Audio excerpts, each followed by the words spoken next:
Hello, and welcome to the Monster Painter. This time, we're going on a field trip to Breakout Con to find some miniatures. Let's go! And here we go. Breakout Con is an annual convention of tabletop fun which features all manner of role-playing games, board games, speakers, miniature painting classes, and even competitive board games. It all happens during spring break in the dreary old month of March up here in Toronto, Ontario, Canada. It is held over 3 days. I will only be attending on Saturday because of, day job and stuff. But that's okay. Saturday is when the action happens. It has been hosted at the Sheridan Centre right downtown for the last several years, and this year is no different. I am looking forward to seeing all the vendors, the board game sale, and getting in on some games myself. But of course, first I have to buy a ticket and check in. All right, I have my lanyard so I can see what's going on. The Saturday pass was $45 and the 3-day pass would have been $75. But now it's time to explore the convention. There's a lot to do, so I think I will go around and talk to some vendors and check things out.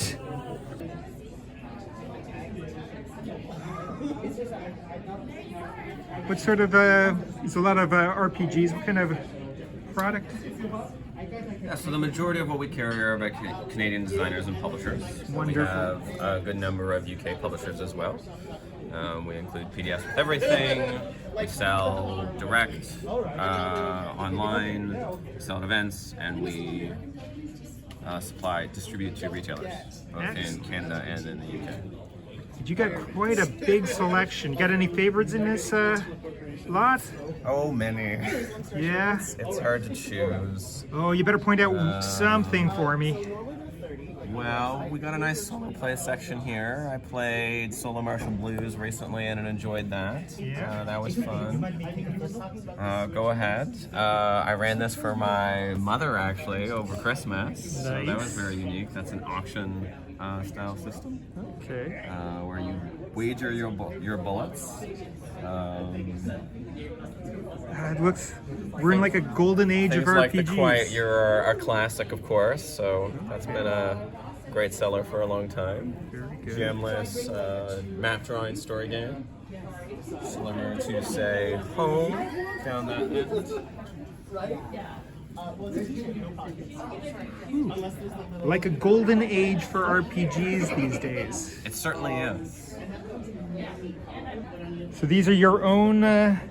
Yeah, so the first one I did was Simple Superheroes. That's a supplemented city setting for it. It's a brainstorm your own superpowers kind of engine. And then Fabrication, that's the alpha play kit. So I was running that this weekend. And Godkiller Prophecy is your GM-less one-shot, slay the Dark Lord, epic high fantasy in 4 hours rather than 4 long novels. Very good. Yeah. Wonderful. Everything here is entirely made by me. Here in Canada, printed in Canada. I love little games that are completely self-contained, that you don't need to have ever played another game to enjoy. Very good. That are easy to just pick up and play. These look like whimsical fun for sure. Thank you. So cool. Selection of things. Yeah, so here we're Good Luck Press. I'm one half of Good Luck Press. We consider ourselves a boutique tabletop role-playing game publisher. It's just 2 of us that make everything here. Very good. We like to make books and games that are art and a little bit of curiosities as well. Okay. Excellent. Sure, yeah. So my name's Allison and I run Infinite Sweater. I make ceramics and illustrations here in Toronto. A lot of my work is inspired by sort of tabletop role-playing games, genre fiction, sci-fi, fantasy, etc. It's my first time at the con and How's it been been a going? bit of an experiment, honestly, but it's been really good. That's good. I think people are into something that's maybe not games, but game adjacent. That's fun.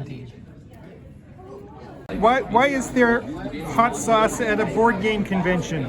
Well, Our friends are a hot sauce maker, and they've been in the business for over 10 years, and they know that our game is food related. So they thought, hey, why not?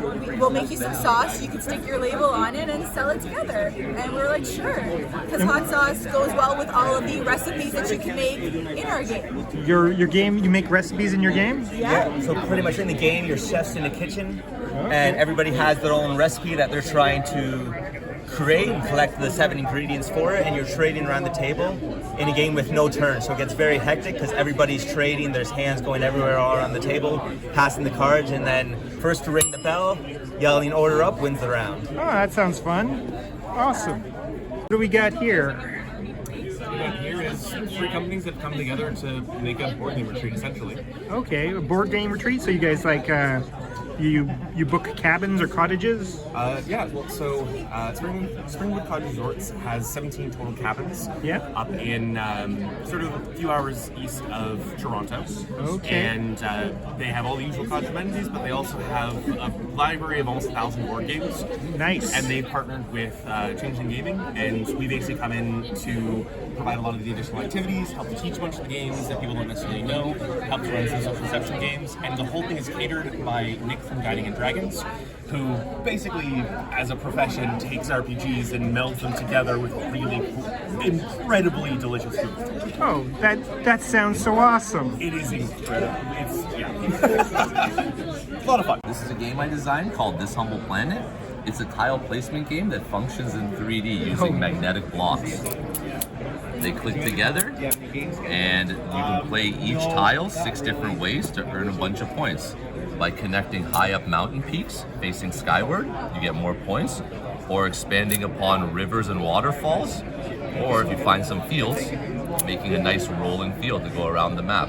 The plays work both horizontally and vertically and function around the edges, so you can make some complicated high-scoring plays with some tact. That sounds so fun. It's a ton of fun, thank you. Here we have the 3D printed dice kit cards, so they don't need any glue, and you just fold them together and they turn into the little pieces that are right here in the bowl. Crazy. And then new for the con, I have these play mats. So I've got Magic the Gathering and Star Wars and Pokemon for some of the more popular ones. And then I've got my Gachapon machine to help get rid of some of the dice that I have in my personal hoard. Right. And then I also have the acrylic keychains of some D&D classes as animals. Fun, fun, fun. Good luck with the convention. Thank you so much. I make handmade dice and related accessories. Oh, very good. Pendants. Yeah, jewelry. Very lovely. Dice trays. You've got dice guardians here. Dice. What's a dice guardian? Dice guardian's like a little lucky charm friend for your dice bag. Helps Okay. your rolls be luckier. Yeah, does it work? Only one way to find out. I think if I put one of those in my dice bag, the poor thing would break into pieces. Oh, well, you know, these guys are pretty sturdy. Yeah? Yeah, they are. Yeah, they're Yeah, made of but- the same resin that I make the dice out Mhm. of. But They're my actually usually made out of the leftover resin Oh, very from good. the dice, so I get to, make sure I'm not wasting, be a little bit more eco-friendly, and they all come out really unique. Very good. Well, my dice are particularly unlucky. So Well, maybe one of these little guys would help. maybe. Maybe. Okay, so these guys are you're gonna suck up all the bad luck in my dice. That's the idea. Okay, and because I've got some bad luck in my dice. Hopefully these little guys will help. For one little portrait of Wilfrid Laurier, my dice are gonna start rolling 20s. That's the plan. Is there a guarantee with this? I don't mind if it's all the whims of fate, but these guys are lucky. Lie to me, just lie to me. I need the hope. Yes. Okay. Oh, thank you very much. Thank you. What do we have here? So these are all RPGs, games ranging from one-shot experiences to shorter campaign play, maybe like kind of 8-ish sessions. They're all made by myself and my design partner, who's just stepped away. Right. Yeah, What sort of style? so very narrative games, a lot of like introspective things that allow you to kind of like connect with the people around you. So less heavy on the like dice rolling mechanic side and much more onto the like playing with language and the interpretive side. That sounds like a lot of fun. All right, thank you very much. Thank you.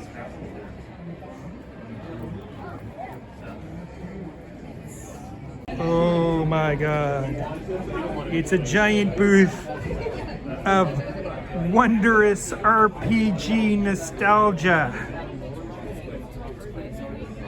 Look at this. It's like my misspent youth all on one big table. Oh God. Well, but it does look like nostalgia comes at a bit of a price these days. Hello. Hi there. Welcome to Dusty Dice. This is your booth? This is. And you have, how do you find all these old games in such good condition? A lot from my own personal collection that I'm thinning out. This is you thinning out, eh? Yeah. Oh my goodness. The keeping pile is pretty good too. I imagine if this is what you're moving, your goodies must be amazing. Look at that. Oh, the Ravenloft. And of course, close to my heart, the old first edition Dungeons and Dragons books. Good Lord. I'm glad I saved a lot of them. Look at that.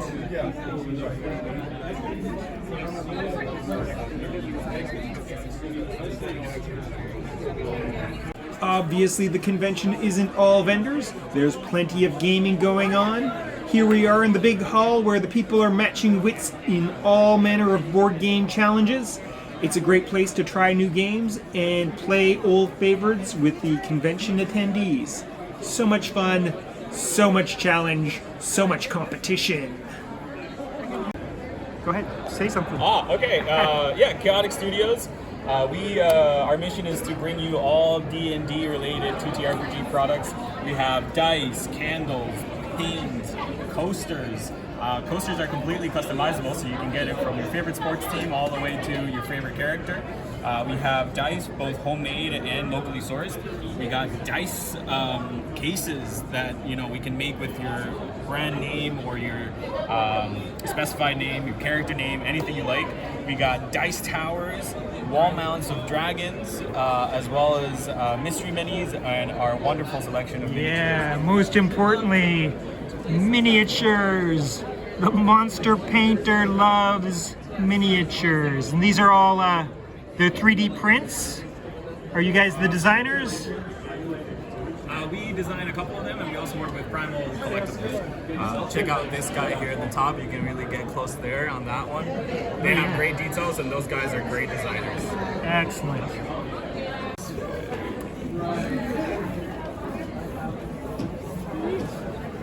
Yeah, that guy.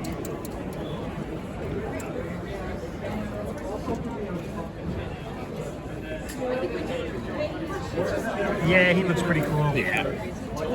He's picking his tooth with bones. Oh, very good. That's what I like.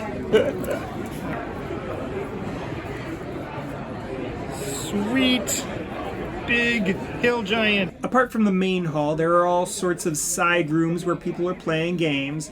A lot of the side rooms are catering to certain special needs, such as family play, where those rambunctious little ones can be rambunctious without disturbing people locked in brain-burning matches of intellectual strategy and thought. This is our 2 to 10 player card game Munera.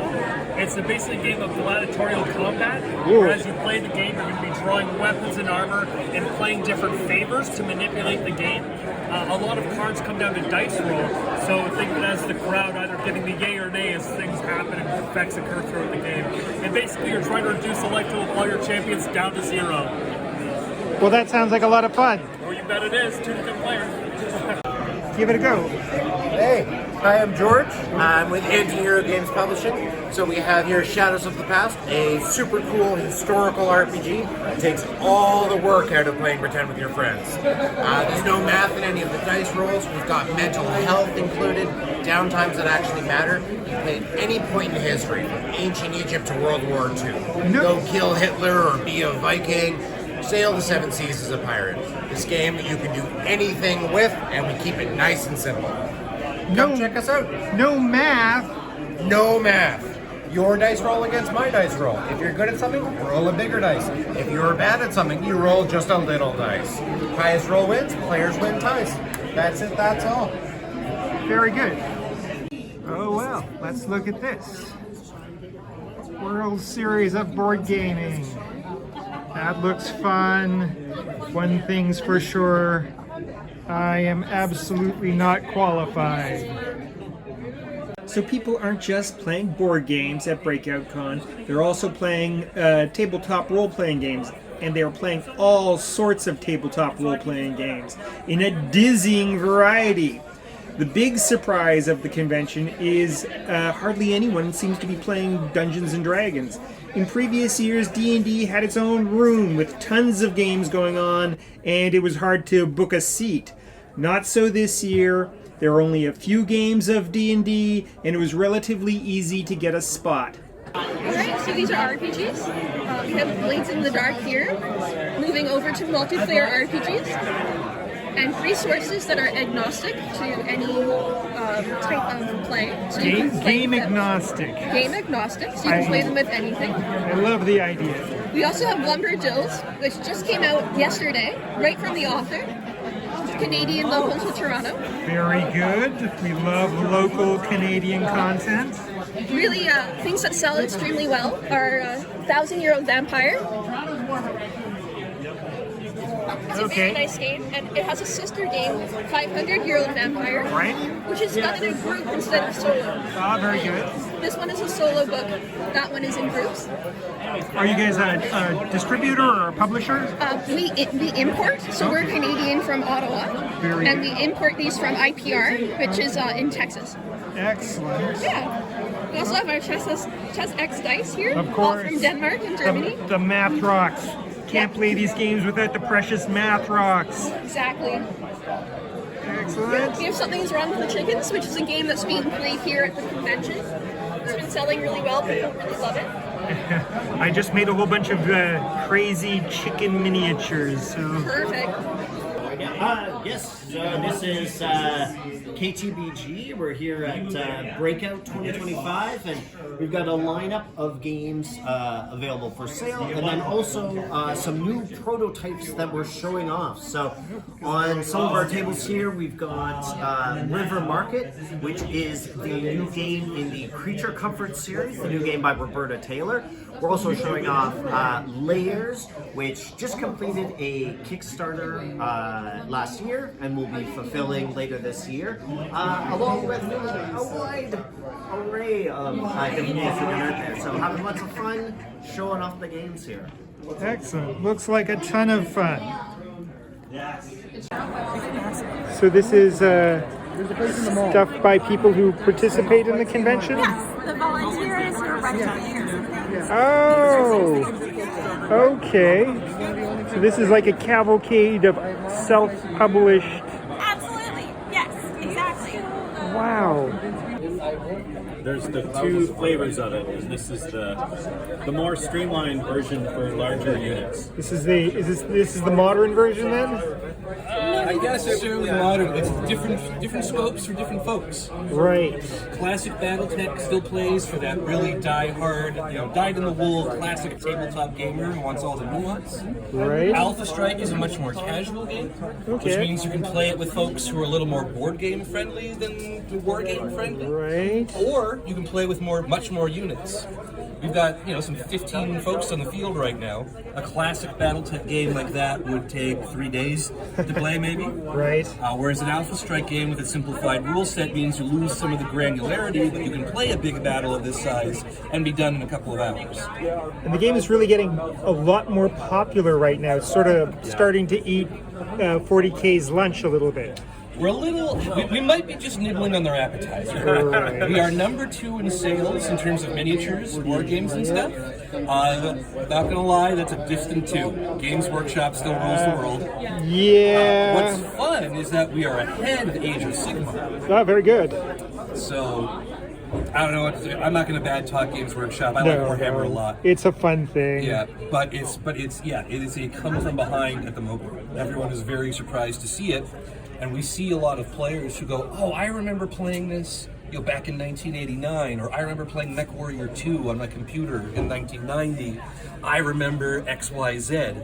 And they come and they see the familiar mechs and the familiar models and the new terrain, and they're shocked that the game is like not only active but thriving. Thriving, yeah. It never really went away, did it? It was always, even in its dark days, it was always chugging along in the background. There was literally some dark days. For a while, the tabletop, they switched over to a click system, which you may be familiar with from some other games use the same thing. Yep. It wasn't terribly popular with the audience, and it correlated to some changes in the lore of the fiction that folks didn't really get on board with. So there was a shaky period there. No, games go out, have their ups and downs. Exactly. And then we got back to an up. Yeah. And they've come back and relaunched stuff. Catalyst Game Labs took over, I think, almost 10 years ago now. Yeah. And they relaunched the BattleTech Game of Armor Combat box with a Kickstarter that was overwhelmingly successful to the point that they had a great deal of difficulty fulfilling all their goals. They were shocked at how many people wanted it. And since there are 2 Kickstarters since then, now we've got boxes of mechs, we've got tanks, we've got the aero fighters and planes, we've got VTOLs, there's map terrain. They've hired a bunch of new authors, so books are coming out again, new video games are coming out again. It's a very exciting time to be part of the franchise again. It's vibrant. Exactly. It's alive and growing, and more people are playing, and more people are shooting stuff, more people are making stuff. It's a blast. Very good. Well, thank you very much. Absolutely. Happy to do it. Oh, and BattleTech was brought to the convention by Six Sides of Gaming. So thank you, Six Sides of Gaming. All right, so I'm going to queue up for one of the most popular events at the convention, the Bring and Buy. It's a big board game sale. Attendees of the convention may bring some board games, as many as 10 or 12, I don't really remember, for sale at the Bring and Buy. It is structured with 3 price drops over the day, with the initial offer and opening of the sale starting at noon. The first price drop is at 2 p.m. and the final price drop is at 4 p.m. with the sale closing at 5 p.m. The big fun of this is maybe you see something you like. Do you jump on it, or do you wait until the price drops and risking someone else scooping it on you? Conversely, do you become tempted by something as its price gets lower and lower over the course of the day? People bring a wide variety of stuff, as you can see. There are old games, there are new games, there are brand new games still in their shrink wrap. Classic games, obscure games, there's dirt cheap stuff, and there are giant all-in Kickstarters at deep discounts, but that still cost hundreds of dollars. The variety seems nearly endless. There is a mountain of stuff to pick from. There are so many bargains, so much fun, so many people, all jostling for those sweet, sweet deals. Unfortunately, unlike other years, there wasn't a lot in terms of cheapo gaming miniatures. Other years I've found all sorts of sweet bargains, but not this year. I did, however, manage to find something. Not an awesome deal, but it'll make some good terrain, and I'm pretty happy with my purchase. Now, I did manage to get in a couple games myself, met up with my buddy Doug, and we roped in a pair of convention goers into a cutthroat game of Food Chain Magnate. This is my kind of game. Complex and simple, with sophisticated gameplay that doesn't fall into that group solitary thing that so many Euros do.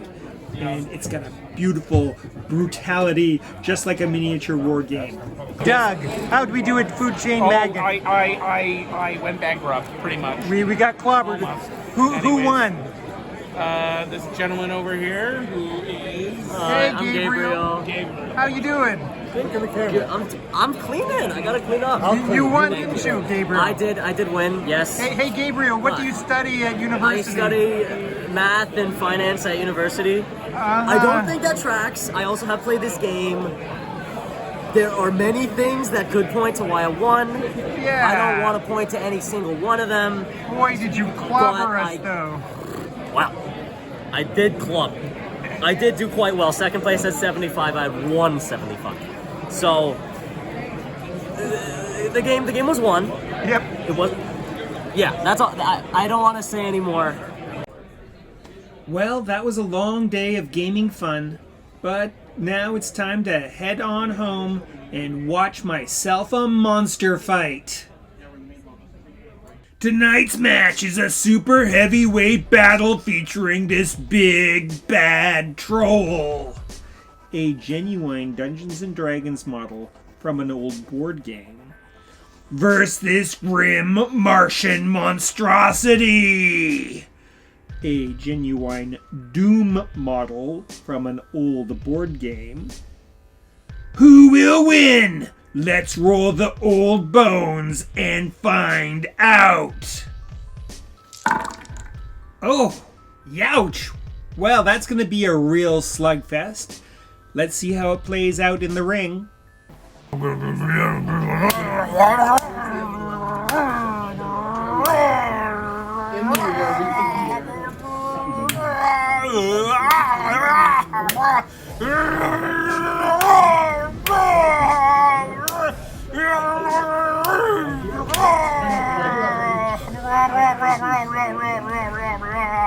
And there you have it, folks. The troll has defeated the Death Knight.